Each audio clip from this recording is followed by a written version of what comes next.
Bonjour à tous et bienvenue dans cette nouvelle vidéo. Nous sommes heureux de vous retrouver avec une toute nouvelle vidéo consacrée à un personnage de la saga que nous adorons. Vous le savez, ce sont les vidéos que nous préférons faire sur cette chaîne car elles nous permettent de partir à la rencontre de personnages parfois secondaires, oubliés ou en tout cas très sous-cotés et d'explorer donc des itinéraires de vie et des personnalités souvent très étonnantes et passionnantes. C'est tout l'intérêt finalement de l'œuvre de J.K. Rowling d'avoir su inventer tant de personnages singuliers, parfois absents de la majorité de l'œuvre, pour se révéler ensuite des pièces indispensables à son plan. Aujourd'hui, nous sommes heureux de vous emmener à la rencontre d'un homme pour le moins étonnant et dont il est assez difficile au final de se faire une idée, tant il est à la fois brillant dans son genre particulier, mais aussi complètement dingue. On va essayer, dans cette vidéo, de lever un peu le mystère sur Xenophilius Lovegood. Qui est-il? À quoi aspire-t-il? Autant de questions passionnantes qui nous attendent. La saga Harry Potter compte de très nombreux personnages, mais il semble évident que Xenophilius Lovegood n'est pas un personnage tout à fait comme les autres. Bien au contraire, c'est un original et des comme lui, nous n'en avons qu'un seul. Son histoire est particulière et souvent bien mystérieuse, mais dans son style, pour le coup, on avoue facilement avoir un petit faible pour ce personnage dont les failles égalent à peu près l'amour immense qu'il ressent pour sa fille, et c'est ce qui fait d'ailleurs toute son originalité dans le roman. De sa jeunesse et de son enfance, nous ne disposons pas d'une documentation très fournie. Cependant, J.K. Rowling a quand même donné suffisamment d'informations au fur et à mesure des années pour retracer une sorte de profil que l'on peut compléter éventuellement avec quelques informations en provenance du jeu Hogwarts Mystery, mais qui ne sont pas officiellement confirmées par J.K. Rowling. Elles demeurent donc à prendre quand même avec beaucoup de pincettes. On sait que Xenophilius Lovegood va naître à peu près en 1964, peut-être un tout petit peu avant. Il a donc été en fait un des contemporains des maraudeurs à Poudlard, où il suivra évidemment sa scolarité. Il sera réparti, comme sa fille quelques années plus tard, dans la maison Serre d'Aigle, ce qui n'a en réalité rien de très étonnant, c'est quelqu'un d'extrêmement intéressant et intelligent. À notre connaissance, bien que contemporain de personnages comme James Potter ou Sirius Black, il n'entretiendra absolument aucune relation avec eux dans la mesure où il semble y avoir d'une part un léger écart d'âge et d'autre part si Xenophilius est à Serre d'Aigle, les maraudeurs sont eux de fiers membres de Gryffondor comme vous le savez. On peut imaginer que c'est à cette époque qu'il va faire la connaissance d'une jeune sorcière du nom de Pandora. Même si nous ignorons par exemple son nom de famille, il est tout à fait probable que ce prénom nous dirige quand même plutôt vers une famille de sang pur, ou tout du moins une famille qui a eu à un moment ou à un autre un lien avec la famille Black. Le prénom Pandora nous ramenant nécessairement à des notions basiques d'astronomie pointant vers le superamas de Pandore, on peut quand même se poser la question. Cependant, aucune information dans aucun arbre généalogique pour le moment ne vient confirmer actuellement cette hypothèse. Cependant, Pandora ne semble pas revêtir les couleurs de Serpentard, on peut donc imaginer que, à l'instar de son mari, il s'agit d'une élève, pourquoi pas de Serre d'Aigle.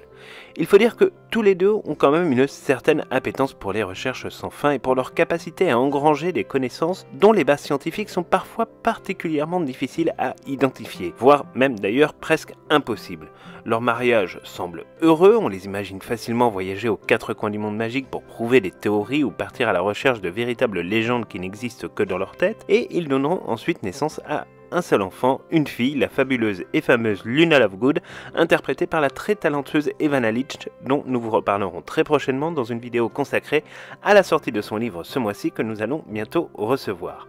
A priori, et vu ce que l'on peut en déduire, Xenophilius Lovegood sera un père aimant, comblé et attentif. On a le sentiment d'une famille pour le moins extrêmement aimante, même si elle vit dans un univers un peu parallèle au monde réel et donc complètement déconnecté de la réalité. Il faut dire que depuis ses études, Xenophilius Lovegood sait faire preuve d'une très grande originalité. En réalité, il fonde pendant ses années à Poudlard le fameux magazine du Chicaneur, sorte d'hebdomadaire ayant pour but de réinformer un peu les sorciers. En effet, ce dernier constate que la Gazette du Sorcier est un média voire trop traditionnel et qui ne prend pas assez suffisamment en considération le fait que bien d'autres informations valent la peine d'être couvertes et que le prisme actuel du journal, le plus lu de la communauté magique, ne représente en réalité qu'une vision très étriquée de la réalité de leur monde. Très sincèrement, le chicaneur pendant des années va absolument végéter et n'intéressera absolument personne, ou plutôt une petite poignée de sorciers. C'est un peu l'équivalent dans notre monde moldu de certaines communautés persuadées que la Terre est plate et ne lisent donc que des documents et des informations se dirigeant dans leur sens, donc on imagine bien quand même la cible. Alors attention, on ne dit pas du tout que Xenophilius est une sorte de complotiste du monde magique, même s'il peut s'en rapprocher par certains aspects, mais il suit certaines dynamiques relativement proches, en refusant par exemple de considérer ce que les autorités affirment pour acquis comme étant la vérité. Pour lui, la vérité, elle est un peu ailleurs. Bon, on n'est pas dans X-Files, mais on n'en est pas loin. Et c'est ce qu'il va tenter en fait de démontrer dans son journal, dont on se demande parfois s'il y a réellement des lecteurs en dehors de sa fille. Xenophilius et évidemment sa femme se lancent désespérément à la poursuite de vieilles légendes du monde magique, comme le ronflac cornu par exemple, ou encore une fois, et là c'est quand même un peu plus intéressant, les fameuses reliques de la mort. Seulement, cette vie finalement assez sympathique où Xenophilius vit dans son monde merveilleux avec sa femme et sa toute jeune fille ne va pas durer bien longtemps, car un événement va venir tout changer, tout bouleverser. Sa femme, Pandora, qui est une sorcière elle aussi très particulière, est spécialisée dans la création de nouveaux sortilèges. Et c'est ainsi que pendant une expérience, elle va malheureusement décéder sous les yeux de sa fille Luna. Xenophilius Lovegood est profondément atteint par cette tragédie, il est dévasté. Probablement extrêmement atteint psychiquement, il perd le grand amour de sa vie, le grand amour d'une vie au final, celui que l'on ne trouve qu'une fois.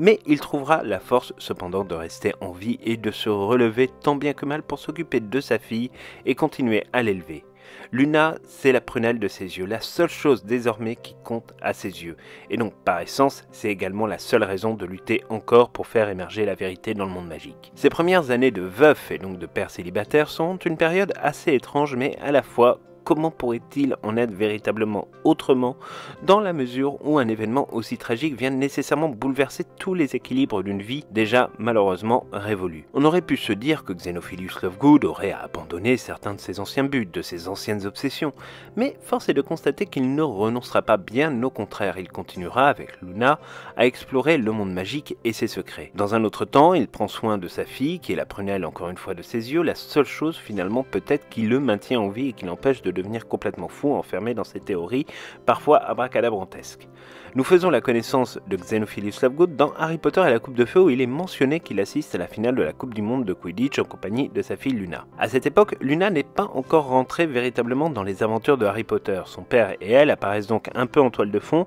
mais ne font pas encore partie véritablement du roman. Il paraît d'ailleurs presque incongru de voir Xenophilius et Luna assister à un événement aussi terre-à-terre qu'une finale de Quidditch, même si on peut évidemment se poser la question de savoir si l'expression terre-à-terre est compatible avec le Quidditch. Mais bon, on va dire qu'on est un peu fatigué. On aurait d'ailleurs quand même franchement adoré voir, et pourquoi pas lire, des théories très décalées de Luna et de son père sur ce sport magique. Ça aurait pu franchement être assez extraordinaire. L'entrée de Xenophilius dans la très grande aventure de Harry Potter débute en fait dans Harry Potter et l'Ordre du Phénix, où Luna commence à prendre part au récit de manière extrêmement active et devient un fidèle soutien de Harry Potter, et intègre, un petit peu plus tard dans le roman, même l'armée de Dumbledore. Il faut se souvenir que l'intrigue de Harry Potter et l'Ordre du Phénix repose en très grande partie sur la prise de contrôle du ministère sur Poudlard, mais aussi sur le fait que le ministère de la Magie devient un pouvoir excessivement autoritaire, mettant en place toute une habile stratégie pour contrer l'idée même d'un retour effectif à la vie de Lord Voldemort. La Gazette du Sorcier est devenue un instrument politique du régime visant à dénigrer de manière on ne peut plus systématique Albus Dumbledore ou encore Harry Potter, en les faisant passer pour des doudingues et même parfois pour des révolutionnaires patentés désireux de prendre le contrôle du ministère de la Magie pour s'octroyer le pouvoir. Forcément, dans cette situation, il semble assez évident qu'un homme comme Xenophilius Lovegood n'arrive pas à croire une seule seconde la version du ministère de la Magie, lui qui remet toujours en cause depuis de nombreuses années la version officielle des événements transmise et défendue par les autorités, peu importe quelles qu'elles soient. Il n'allait clairement pas se laisser faire dans de pareilles circonstances, c'est dans son ADN, d'autant plus que sa fille est devenue une proche de Harry Potter qui a déjà entendu à plusieurs reprises la version des faits donnée par Harry. Rien ne dit de manière exacte que Xenophilius Lovegood est parfaitement aligné sur la vision et la version de Harry Potter des événements vécus pendant les tragiques événements du tournoi des Trois Sorciers et dans le cimetière de Little Angleton. On est bien d'accord. Seulement, Xenophilius est quelqu'un de suffisamment malin pour reconnaître la sincérité dans les propos tenus par Harry et Dumbledore. Alors attention, c'est un personnage qui reste secondaire, non aligné en somme. Il n'est pas du côté de l'Ordre du Phénix, il n'est pas du côté des Mange-Morts, il ne s'engage ni dans l'un ni dans l'autre, loin de là. Mais par contre, il est encore plus persuadé de la duperie sans nom dont seront coupables Cornelius Fudge et son ministère. Il se sert d'ailleurs de son magazine pour affirmer de manière on ne peut plus claire que la version du ministère de la Magie est un mensonge. Après, ces arguments sont, comme souvent chez les complotistes, biaisés pour la majorité et incomplets pour les autres. Parallèlement à ce combat mené seul de son côté, c'est à Poudlard que les choses s'organisent. Harry Potter, qui est victime d'un véritable harcèlement de la part de Dolores Umbridge, comme vous vous en souvenez, a déjà pris les choses en main avec ses amis pour créer l'armée de Dumbledore, véritable club de défense contre les forces du mal, où il se prépare à faire face à la future guerre qui s'annonce. Les membres de l'armée de Dumbledore se retrouvent cependant dans une position quand même très délicate, tant l'influence du ministère de la Magie et de son bras armé, la Gazette du Sorcier, ne font que s'accroître et engrangent évidemment de nombreux partisans de cette thèse très officielle du non-retour de Voldemort à la vie. La difficulté est de savoir comment faire en sorte pour Harry et l'armée de Dumbledore de faire passer un message différent, de rétablir des vérités et une version qui rend hommage à la fois à Cédric Diggory, à Albus Dumbledore, mais aussi démontre le fait que Lord Voldemort est malheureusement bien de retour. Le chicaneur et Xenophilius Lovegood apparaissent de facto comme une solution pour faire passer le message, même si cette dernière n'est pas franchement extraordinairement parfaite, elle demeure cependant quand même une piste. Mais comment faire une interview de Harry Potter qui pourra avoir suffisamment de poids sans pour autant être décrédibilisé par la réputation quand même un brin sulfureuse du journal? Il est vrai que si on tente d'imaginer une interview conduite par Xenophilius Lovegood, il y a, comment dire, quelques petits risques que le résultat escompté ne soit pas nécessairement extraordinaire et à la hauteur des attentes. Hermione tranchera la question en se servant d'une carte qu'elle a dans sa manche depuis les événements du tournoi des Trois Sorciers. En effet, ayant eu quelques déboires avec la plus célèbre des journalistes de la Gazette du Sorcier, Rita Skeeter, Hermione, en menant son enquête sur ce personnage pour le coup insupportable, avait découvert que Skeeter était un animagus non déclaré au ministère de la Magie. Le fait de ne pas être déclaré auprès du ministère de la Magie peut lui valoir, et c'est quand même assez sympathique, un aller simple pour Azkaban et donc la fin prématurée de sa carrière de journaliste à laquelle elle tient tant. L'interview sera donc réalisée par Rita Skeeter avec un contrôle très étroit finalement du contenu. Xenophilius Lovegood n'aura pas tellement son mot à dire. L'interview de Harry Potter, une fois publiée, fait évidemment l'effet d'une bombe dans le monde magique, même si le ministère de la Magie fait semblant d'ignorer les choses. Pour la première fois, le chicaneur, on a l'impression, sort véritablement de son anonymat pour publier une interview qui n'emprunte aucun des codes classiques de ce média. D'ailleurs, les sorciers et les sorcières ne s'y trompent aucunement dans la mesure où ce numéro spécial s'arrachera littéralement et nécessitera même une réimpression. C'est l'heure de gloire pour Xenophilius Lovegood qui ne sait plus où donner de la tête. Après la bataille du département des mystères et la révélation impossible à nier cette fois-ci du retour de Lord Voldemort, il est évident que le ministère de la Magie va être obligé de changer considérablement sa vision des choses et c'est donc une véritable opération de réinformation que les autorités du monde magique commencent maintenant à mettre en œuvre. La Gazette du Sorcier achète les droits de reproduction de l'interview de Harry Potter au chicaneur pour une somme on ne peut plus rondelette, ce qui permettra d'ailleurs au Lovegood de prendre de très belles vacances en Suède durant l'été à la recherche toujours de créatures bien mystérieuses et dont seulement eux ont déjà entendu parler. On retrouve Xenophilius Lovegood dans Harry Potter et le Prince de Sang Mêlé, mais pour le coup véritablement en arrière-plan et toujours par l'intermédiaire de sa fille Luna. En l'occurrence, Xenophilius regarde avec un certain étonnement l'arrivée du nouveau ministre de la Magie en la personne de Rufus Grimgeour. Ce dernier étant, selon Xenophilius, un vampire qui se cacherait comme un sorcier. Bref, encore une fois, Xenophilius vit dans un monde qui est le sien. Heureusement, les autorités du ministère réussiront quand même à le dissuader de se ridiculiser une fois de plus, car c'est là tout le problème avec ce personnage, c'est qu'il y a quand même une sévère tendance à prendre de très gros risques pour sa carrière, mais bon, quand on aime, on ne se refait pas, et c'est un peu le problème de Lovegood. C'est principalement dans Harry Potter et le relique de la mort que nous allons faire une véritable connaissance avec le personnage de Xenophilius, que nous allons retrouver en réalité dès le mariage de Bill Weasley et Fleur de la Cour au début du roman. On peut d'ailleurs se poser la question de savoir ce que Xenophilius fait là, car on n'a jamais eu véritablement l'impression qu'il y avait une très grande relation entre les Lovegood et les Weasley, même s'ils habitent effectivement non loin l'un de l'autre. Mais après tout, la communauté magique est une toute petite communauté, donc tout est envisageable là-dessus, il n'y a pas de difficulté. Durant le mariage, Xenophilius va s'illustrer une fois encore avec ses théories bizarres, mais aussi durant un affrontement avec Viktor Krum, invité par son ancienne compétitrice Fleur de la Cour.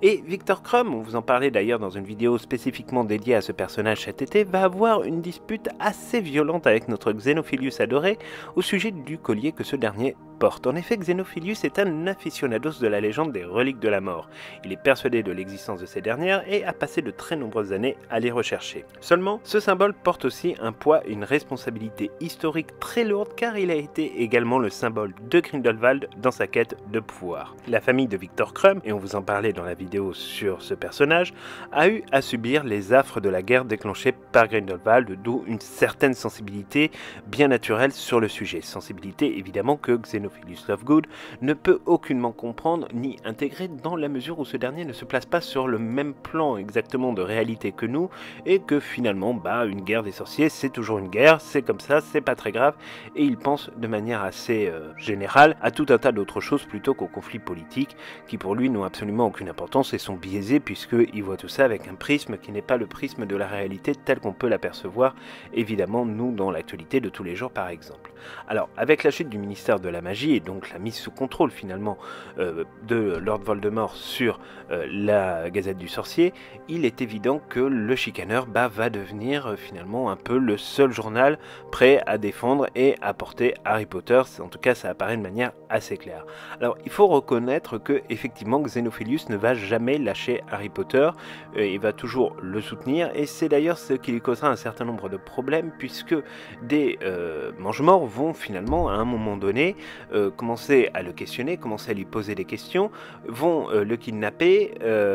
vont le torturer on imagine, et au final comme il n'arrive pas véritablement à comprendre si Xenophilius est un proche de Harry Potter, s'il a des informations ou qu'est-ce, ils vont se venger pour arrêter et détenir en otage donc Luna Lovegood comme une sorte de rançon au cas où Xenophilius Lovegood pourrait livrer Harry, Ron et Hermione, mais surtout Harry Potter évidemment, à Lord Voldemort. Alors c'est à partir de ce moment-là où la vie de Xenophilius commence à être véritablement compliquée parce que il faut bien se mettre dans l'idée que ce personnage qui vit de manière extrêmement sincère avec ses idées, même si elles sont très farfelues, n'a qu'une seule passion en réalité dans sa vie. Et cette passion-là, c'est Luna, sa fille. Et évidemment, voir sa fille être kidnappée et détenue finalement au manoir des Malfoy, c'est quelque chose pour lui qu'il n'arrive pas à supporter. Donc il sombre peu à peu dans la folie parce que effectivement, être éloigné de sa fille, pour lui, c'est quelque chose d'extrêmement complexe. Alors, c'est pas pour autant que quelque part, il a oublié finalement ses idéaux, il n'a pas oublié ses valeurs, mais il va se retrouver face à un choix très cornélien quand un jour Harry, Ron et Hermione vont débarquer à son domicile pour le questionner sur la légende des reliques de la mort et notamment sur le collier qu'il portait au mariage de Bill et de Fleur. Et c'est à partir de ce moment-là où en fait il va se passer quelque chose d'extrêmement important dans la tête de Xenophilius, c'est tout simplement qu'il va être obligé finalement de livrer Harry, Ron et Hermione au mange-mort, car il n'a pas d'autre choix s'il veut pouvoir revoir sa fille. Et il espère tellement revoir sa fille qu'au final il va en arriver à trahir ses propres valeurs, mais voilà, encore une fois, dans une dimension qui est un peu étrange et qui voilà, fait partie des grands choix qui doivent être faits dans une vie. Alors il le fait comme ça, mais bon, c'est vrai que c'est un peu compliqué. Alors ceci dit, il passe quand même un petit peu de temps avec Harry, Ron et Hermione avant de les balancer évidemment, puisqu'il va leur expliquer toute sa théorie sur les reliques de la mort, va leur expliquer finalement ce qui est contenu à l'intérieur même du conte des trois frères dans les contes de Vidal le Barde. Enfin voilà, va y avoir quand même toute une discussion qui va se mettre en place avec tout un tas d'enseignements divers et variés avant évidemment que les mange-morts de débarquent et que toute sa maison finalement explose. Alors d'ailleurs on se souvient que Harry fera en sorte quand même d'être vu par les mange-morts pour que effectivement Xenophilius Lovegood ne soit pas entre guillemets accusé d'avoir menti pour uniquement récupérer sa fille. Malheureusement on va dire que la situation ne va pas être très bonne pour notre camarade Xenophilius, pour la simple et bonne raison que, en réalité, finalement, les mange-morts vont un peu se venger de lui. Puisqu'ils n'ont pas réussi à attraper ni Harry, Ron et Hermione, du coup, en fait, ils vont en tirer la conclusion que Xenophilius Lovegood ne sert à rien, qu'il n'est pas nécessaire de, finalement, libérer sa fille, d'autant plus que sa fille, en fait, va être libérée quelques petites heures plus tard par Harry, Ron et Hermione lors de l'évasion du manoir des Malfoy. Alors, en l'occurrence, le prix pour ça, il va être cher à payer, puisque Xenophilius va être envoyé à Azkaban. Et alors ça, c'est un truc un peu étonnant, parce qu'en réalité, il n'y a pas véritablement quelque part de raison de l'envoyer à Azkaban. Donc on voit bien que là, on est dans une démarche très autoritaire, voire dictatoriale, et même dictatoriale, osons le mot, de Voldemort, puisque effectivement, juste parce qu'il soutient Harry Potter et qu'il y a eu des articles dans le Chicaneur, il est envoyé directement à Azkaban, et ça c'est quelque chose qui pour lui évidemment n'est pas un bon moment à passer, et va souffrir de cette situation là, puisqu'il ne sait pas où est sa fille, et en plus il se retrouve donc dans une situation où il est emprisonné et entouré de détraqueurs dans une prison quand même qui est bien sinistre, et ça pour lui ça pèse forcément sur le moral. Alors il faut savoir que évidemment Xenophilius Lovegood fera partie des premiers prisonniers libérés d'Azkaban juste après la défaite de Lord Voldemort. C'était une logique, et Harry, Ron et Hermione préserveront finalement le secret de Xenophilius et ne parleront jamais de cet épisode, puisque en fait ils estiment que cette trahison était une trahison motivée par les sentiments qu'il portait à sa fille, et c'est évidemment bien naturel, et d'ailleurs personne ne lui en tiendra rigueur et la vie continuera son cours de manière assez simple et assez normale. Alors évidemment, Luna va grandir, elle va quitter Poudlard donc 2 ans après la bataille de Poudlard, et elle va donc ensuite continuer à vivre sa vie avec son père avant de rencontrer un certain Rolf Scamander, qui est ni plus ni moins que le petit-fils de Newt Scamander de Norbert Dragono, que l'on découvre dans la saga des Animaux Fantastiques. Alors on sait que Luna aura 2 jumeaux, Lorcan et Lysander, et donc ce qui fait de Xenophilius un grand-père très heureux. Alors on peut imaginer que c'est un peu un nouveau départ pour Xenophilius, parce que Xenophilius c'est quelqu'un qui aime consacrer du temps à sa fille, qui aime nécessairement consacrer du temps à ses enfants, et en plus comme Luna et donc son mari Rolf ont une tendance quand même à voyager beaucoup à la recherche de créatures magiques, puisque Rolf Scamander est lui aussi magizoologiste, du coup évidemment le grand-père a tendance à beaucoup garder les jumeaux, et ça voilà, ça aide quand même pas mal à lui remonter un peu le moral après les dures périodes et les dures épreuves qu'il a eu à vivre entre la perte de sa femme, le kidnapping de sa fille et son emprisonnement à Azkaban. Ça faisait quand même beaucoup de choses, et donc là en l'occurrence c'est vrai qu'il a quand même une petite occupation. Alors après on ne sait pas exactement ce qui se passe pour lui, on sait que le chicaneur continuera à exister, on imagine un peu toujours sur le même trend, avec des articles toujours un peu tirés par les cheveux, mais bon, qui ont certainement maintenant un lectorat, mais bon, là-dessus ça c'est la vie donc de Xenophilius Lovegood, qui est toujours faite de beaucoup de contradictions. Alors nous sur ce personnage, pour répondre à la question de savoir si Xenophilius est un doudingue, on a envie de dire oui, il est fou, et alors ? La folie lui va tellement bien. Au final, c'est ça qui est sympathique avec ce personnage, c'est que même s'il ne vit pas tout à fait dans la même réalité que nous, et qu'il ne vit pas tout à fait dans la même réalité que la plupart des héros de l'Ordre du Phénix ou de l'armée de Dumbledore, quelque part il apporte beaucoup de fraîcheur en fait à cette saga, et c'est un personnage qui apporte vraiment une vision très particulière du monde, comme Luna, et on aura l'occasion de vous reparler de ce personnage très très bientôt, mais aussi de son interprète, on vous le disait au début de cette vidéo, parce que c'est vrai que voilà, c'est une famille qui ne ressemble à vraiment aucune autre dans le monde magique, mais qui apporte tellement, notamment de l'humour, et notamment cette petite touche en fait de folie douce. C'est comme ça qu'on pourrait un peu la quantifier, une folie douce dans ce roman, et ça c'est vraiment, voilà, l'histoire avait peut-être besoin aussi un peu de ce ressort narratif et de ce ressort scénaristique pour finalement respirer un peu, surtout dans des ambiances qui sont très très sombres, et on sait que Xenophilius Lovegood, même voilà, quand il est mis sous pression et quand il sait que sa fille est kidnappée, reste un personnage bougrement attachant et qui réussit finalement,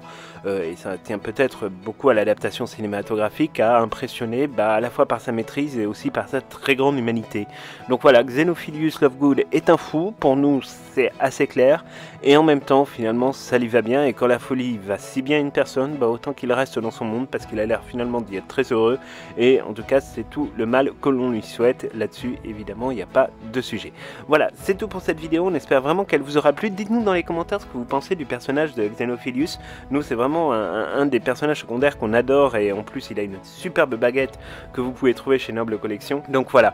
n'hésitez vraiment pas à nous donner en commentaire votre avis. Si vous nous rejoignez sur cette vidéo, n'hésitez pas à vous abonner à notre chaîne, ça nous fait toujours plaisir de voir que notre nombre d'abonnés augmente, parce que ça veut dire que nos contenus vous plaisent, et pour ça nous vraiment ça nous touche toujours beaucoup. Pour ceux qui sont là depuis un moment, n'hésitez pas à laisser un petit like. Pour celui aussi qui nous met un dislike à chaque fois, n'hésite pas à le laisser, ça nous fait toujours plaisir de voir que tu suis nos vidéos, même si c'est pour mettre un dislike dès la première minute d'écoute. Voilà, très sincèrement ça fait preuve d'une véritable ambition et vraiment d'une belle assiduité. Donc on voulait t'encourager à continuer à mettre ton dislike, parce que c'est vrai que tu es finalement très fidèle à notre chaîne, et donc on sait pas pourquoi tu mets des dislikes, mais on imagine quand même que nos contenus te plaisent un petit peu. Bref, fin de la parenthèse, vraiment merci à tous pour l'écoute que vous donnez à notre chaîne et le nombre de vues qui s'envole. Enfin, pour nous c'est vraiment quelque chose d'assez extraordinaire de voir qu'on est vraiment à quelques journées du passage du quart de million de vues. Enfin, pour nous c'est assez irréel, moins de 2 ans après la création de la chaîne. Donc vraiment merci mille fois, et donc on se retrouve dès samedi pour une nouvelle vidéo